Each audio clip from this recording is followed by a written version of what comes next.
భక్తికి ఒకానొకప్పుడు జనక మహారాజు అంటే సీతమ్మ తండ్రి కాదు, జనక వంశంలో వచ్చిన వాళ్ళందరూ జనక మహారాజే. ఇది ఎప్పటి జనక మహారాజు మనకు తెలియదు.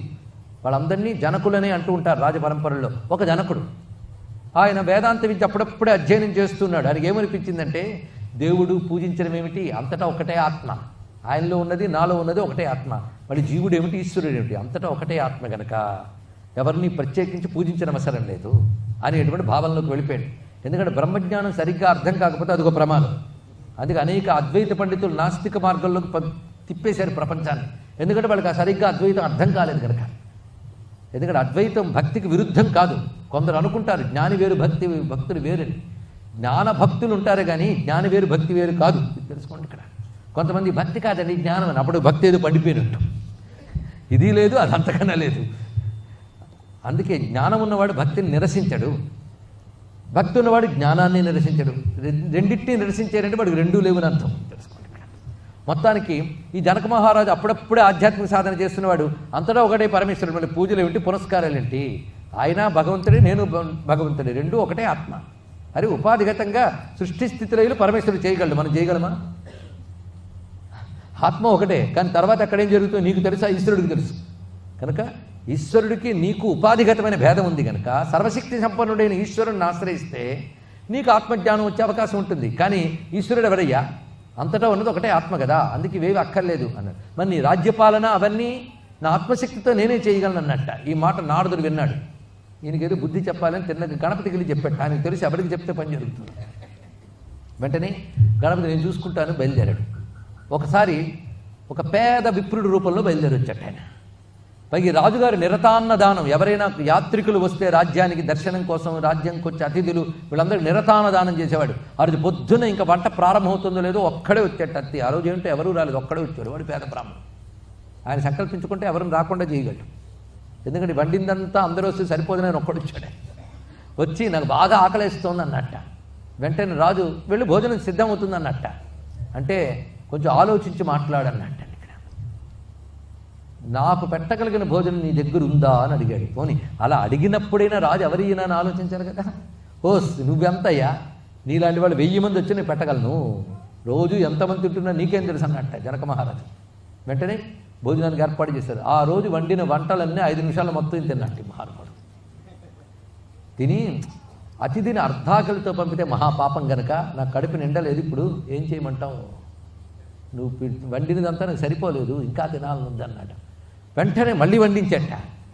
వారు కొన్ని నెలల కోసం దాచిపెట్టుకున్నటువంటి ఆహారం అంతా ఒక పూటలో పూర్తయింది. కడుపు నిండిందా, నిండలేదన్నాడు ఇక్కడ వెంటనే. ఎందుకంటే ఇంటికి వచ్చిన అతిథి అర్ధాకలితో పెడితే గృహస్థు క్షేమం కాదు, తెలుసుకోండి. భోజన సమయంలో వచ్చినటువంటి వాడు ఎవడైనా అన్నం తినకుండా పెడితే గృహస్థు క్షేమం కాదు, భగవత్ శాపం దొరుకుతుందట. ఇంటికి వచ్చిన అతిథి అసంతృప్తితో వెళ్ళిపోయాడా, నువ్వు తెచ్చుకుని పెట్టుకున్న పుణ్యాన్ని పట్టుకుపోతాడు. ఇది తెలుసుకోవాలి ఇక్కడ. జనక మహారాజు ఈ విషయం తెలుసు. దానితో ఏం చేస్తాడు, ఎందుకంటే ధర్మం మీద నమ్మకం ఉన్నవాడు కదా, నాస్తికుడు కాదు. కొంచెం అహం బ్రహ్మాస్మి మొదలు మరొక రకమైనది ఏదో తయారైంది దానికి. ఇది అంటే పూర్తిగా జ్ఞానం వస్తే వేరే విషయం, బిడిమిడి జ్ఞానం దశలో ఇది వచ్చింది బాధ. వెంటనే ఆ మహానుభావుడు ఏం చేయాలి, రాజుకి ఏవైనా కష్టం వస్తే ఆదుకోవాల్సిన మధ్య ప్రజలది. ఊరంతా దండోర వేయించట. ఈ పూట నన్ను ఈ కష్టం నుంచి గట్టెక్కించండి, మీ దగ్గర ఉన్నటువంటి ఆహారాలు కూడా పంపండి అన్నట్టు. ఊళ్ళో వాళ్ళందరూ పంపేటండి రాజు మీద ప్రేమతో. అవన్నీ తిన్నాడు ఈయన. ఏమైంది, ఇంకా కడుపు నిండలేదు. మరి ఏం చేయమంటావు, నీ వల్ల కాదు, నొప్పుకో వెళ్ళిపోతారని చెప్పాడు ఆయన. వెంటనే క్షమించవయ్యా, నా వల్ల కాలేదన్నాడు. అదే నేను ఎలా తృప్తి పొందుతానో చూసుకుంటాలే, నీ ఊళ్ళో ఎవడో ఒకడైనా పుణ్యాత్ముడు ఉండడా నా కడుపు నింపేవాడు అన్నట్టు. చూడండి ఇక్కడ ఎంత గొప్ప విశేషం. ఇక్కడ బయలుదేరి దీన్ని బట్టి మన దగ్గర ఉంది కదా ఎంత అని అహంకారం కూడదని చెప్పడం ఇందులో ఉన్నటువంటి ఆంతర్యం. ఇది ఎప్పుడు గుర్తుపెట్టుకోండి. ఇక్కడ మనం ఇది చేసాం అది చేసాం మనకేమిటని అహం ఎప్పుడూ కూడదు. నీకు ఉన్నది శక్తివంచన లేకుండా వినయంగా సమర్పించగలిగితే భగవంతుడు ఎంత సంతోషిస్తాడో. ఇవాళ ముందు చెప్పిన కథ, ఈ కథ కూడా అహంకారాన్ని అణచుకొని ఆరాధించడమే నిజమైన ఆరాధన అనే సారాంశం ఇక్కడ తెలుసుకోండి. మొత్తానికి బయలుదేరాడిన ప్రతి ఇంటి ముందు నాకు ఇవాళ మీ రాజుగారు అన్నం సరిగ్గా పెట్టలేదు, నువ్వు పెడతావని అడుగుతున్నాడు దండోర వేసినట్టు. మా దగ్గర ఉన్నవి కూడా అక్కడికి పంపించా, ఏం స్వామి కడుపు నిండలేదా అని. అంటే మీ ఊళ్ళో ఒక పేద బ్రాహ్మణుడు కడుపు నింపేవాడే లేడనమాట అంటూ బయలుదేరుతున్నాడని. ఊరు బయట ఎక్కడో 2 వృద్ధులు ఉన్నారండి, దంపతులు, వృద్ధ దంపతులు, అతి పేదవాళ్ళు, చిన్న కటిక కుటీరంలో ఉన్నారు వాళ్ళు. వాళ్ళ దగ్గరికి వెళ్ళి అడిగట్ట, వెంటనే వాళ్ళు అన్నారు, రాజే పెట్టలేకపోతే మేమేం పెట్టగలమయ్యా అంటే మీ దగ్గర ఉన్నది కూడా రాజు దగ్గర పంపించారా అన్నాడు.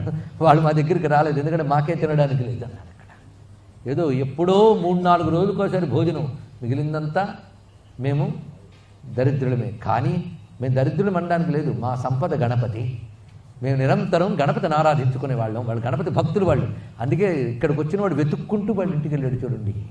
అందుకే భక్తుడైన వాడు దరిద్రుడి కుటీరంలో ఉన్నా భగవంతుడు వెతుక్కుంటూ వెళ్ళి తలుపు తడతాడు. తెలుసుకోండి, ఇక్కడ తిన్నగా వెళ్ళి తలుపు తట్టి మీరు ఏది మీ దగ్గరుంటే అది ఇవ్వండి, దాంతోనే తృప్తిపడతానన్నాడు. రాజుగారు ఊరి వాళ్ళు ఇచ్చినా తృప్తిపరచలేని నిన్ను మేమేమి ఇవ్వగలమయ్యా? అసలు భగవంతుడికి నివేదించకుండా మేమేమీ తినం. ఏమీ లేనప్పుడు మాత్రం మేము ఆయన నీళ్ళే ఇచ్చా నీళ్ళే తాగుతాం. ఏం చేయమంటాం? ఒక్క నీళ్ళే ఇచ్చారా, ఇంకేమి ఇవ్వలేదా అన్నట్టేనా? ఇంకేమిటున్నాయి ఆలోచించి చెప్పండి అంటే, ఆయన గరికల ప్రీతి కనుక రోజు గరికలు ఇస్తా ఉన్నాడు. ఒక గరిక నాకు ఇవ్వండి. అంత ఆయనకి గరిక తృప్తిపరిచినప్పుడు నాకు మాత్రం తృప్తిపరచదా? చూద్దాం, అది నా కడుపు నింపుతుందేమో అని ఒక్క గరిక పోచని అడిగట్ట. ఇది కడుపు నింపుతుందేమో చూద్దాము అని. ఏమయ్యా ఇంత వంట నీకు కడుపు నింపలేదు, గరికపోచ కడుపు నింపుతుందా అంటే ఏమో చూద్దాము అని చెప్పి చేతిలో తీసుకుని ఆ గరికపోచ నోట్లో వేసుకున్నాడు.